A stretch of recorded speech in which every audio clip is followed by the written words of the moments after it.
Mga kababayan, mga kabataan at OFWs na nanonood mula sa iba't ibang sulok ng mundo, welcome back sa #WalkWithLan. Ngayon, may breaking news na talagang magpapainit sa inyong ulo. Butatan na naman sa Peroter. Reporter po yan. Si Auntie Claire, Senator Bato at Go, isusuko ng Malacanang sa ICC.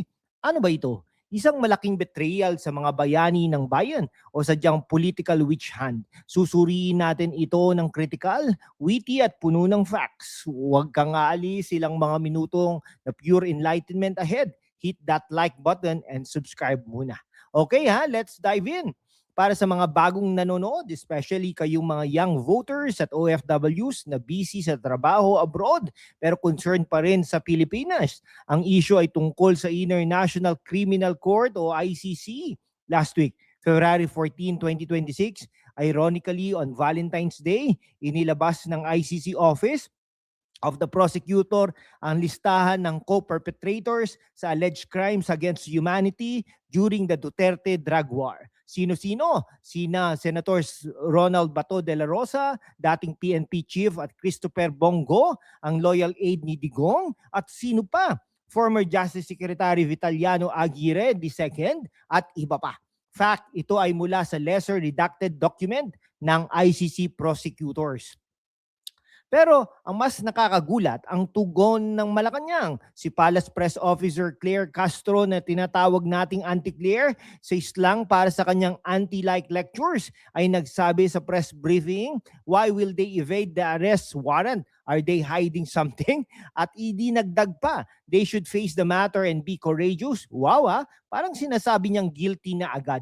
At ang gobyerno under President Marcos Jr.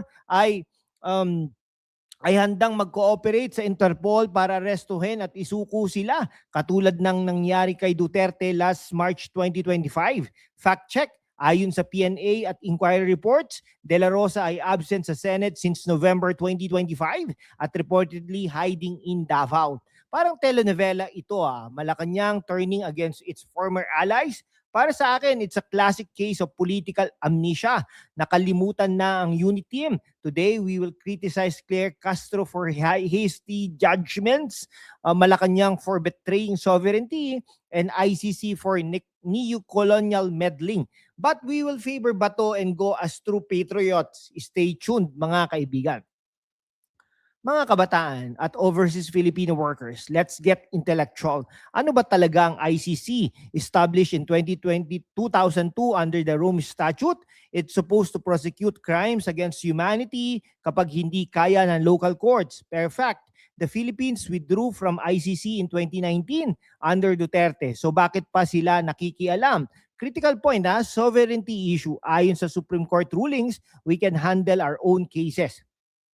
Now, the drug war from 2016 to 2022 under Bato as PNP chief, it reduced crime rates by 73% according to PNP data. Facts, libu-libong drug personalities neutralized but accused of extrajudicial killings. ICC claims over 6,000 deaths pero local probes say mas mababa.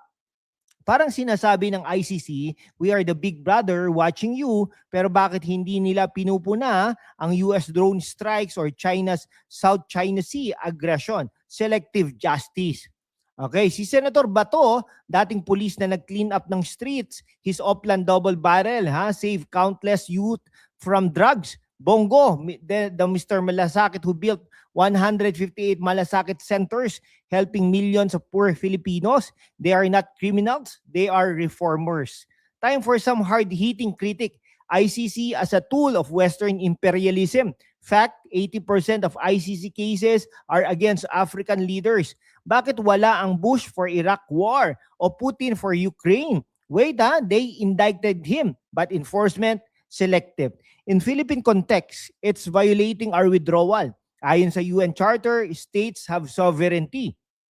Parang ICC ay international colonial court trying to dictate to a sovereign nation, mga kaibigan. Para sa mga kabataan, imagine niyo if foreign courts judge your TikTok post. For OFWs kayo na nasa abroad, alam nyo ang hirap ng foreign interference sa trabaho ninyo. Bakit tayo papayag? Comment down below, ICC, hero or hypocrite? More facts. ICC named 8 co-perpetrators but no trial yet. Prejudging, that's against due process. Let's shift to positivity. Si Senador Bato de la Rosa, from humble beginnings in Davao, rose to PNP chief. Under his leadership, drug syndicates dismantled, community safety improved. He's a family man, advocate for police welfare. Bakit siya ipapahamak? He's fighting for the youth against drugs. Kayo na mga young viewers, he's protecting your future. Si Bongo, from Duterte's aide to senator, his bills on health, universal health care enhancements, and disaster aid help OFWs families. During pandemic, he pushed for bayanihan laws. Parang siya ang sa bongga, always delivering. They are loyal to the people, not hiding. De La Rosa's absence may be health reasons, not fear. They deserve support, not surrender. Mga kaibigan, share your stories. Paano kayo nakinabang sa kanilang programs? Mga kababayan, sa mundo kung saan ang kasinungalingan ay nangingibabaw, ang katotohanan ng unang sinisikil. Pero kasama kayo, magpapatuloy tayo sa laban, walang takot, walang kinikilingan, at laging handa para sa bayan. Sumali na sa aking YouTube channel membership sa #WalkWithLan at tulungan natin ang channel na maabot ang 100,000 subscribers. Ang inyong suporta ang susi sa kalayaan natin para ipagpatuloy ang pagbabalita ng katotohanan. Salamat at kita-kits sa laban. Okay, now the betrayal. Malacanang under Marcos Jr. saying they will cooperate with ICC. Fact, Palace statement. We will follow existing laws if arrest warrants are issued. Pero bakit? We have RA 19851 allowing surrender, but it's optional. This is political opportunism, distancing from Duterte to please international allies. Okay, parang Malacanang ay malakantang, can't stand up for sovereignty. For youth, it's like your ex-friend throwing you under the bus for clout. For OFWs, kayo na nagpapadala ng remittances, bakit pinapahamak ang mga tumulong sa ekonomiya? Duterte was arrested via Interpol in 2025, now targeting allies. Is this unity or vendetta? Okay, mga kaibigan, spotlight on Claire Castro. Who is she? Appointed PCO Undersecretary and Palace Press Officer February 24, 2025. A lawyer but criticized for word wars with VP Sara Duterte. A fact, in recent briefings, she fired back at Sara, saying don't solo the credit for unity. But on ICC, her quotes urging Bato and Go not to hide if innocent, parang prejudging. As press officer, she should be neutral, but sounds like a prosecutor. Clear as in clear betrayal, or Castro like Fidel, but instead of revolution, she's enabling foreign control. Rappler debunked fake quotes attributed to her on confidential funds, showing she's a target of misinformation too.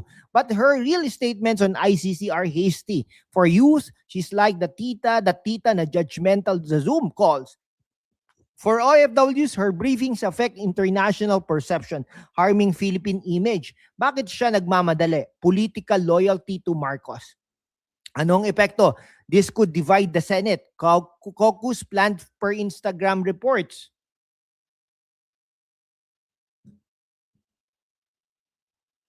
Okay, ano ang epekto nito mga kaibigan?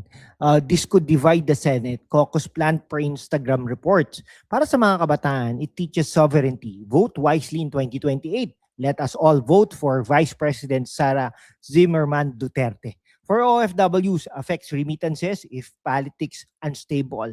If surrendered for February 23 per Reddit rumors, it sets precedent. We need local justice, not ICC. Favor tayo kay Senator Bato at Bongo. They are fighting back. Support them.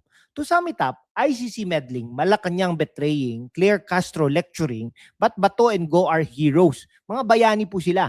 Mga kababayan, be informed, be critical. Comment your thoughts, share to OFW groups, subscribe for more. Next episode natin, VP Sara's 2028 run. Kita-kits, salamat sa panonood. Laban tayo para sa katotohanan. Mabuhay po ang Pilipinas.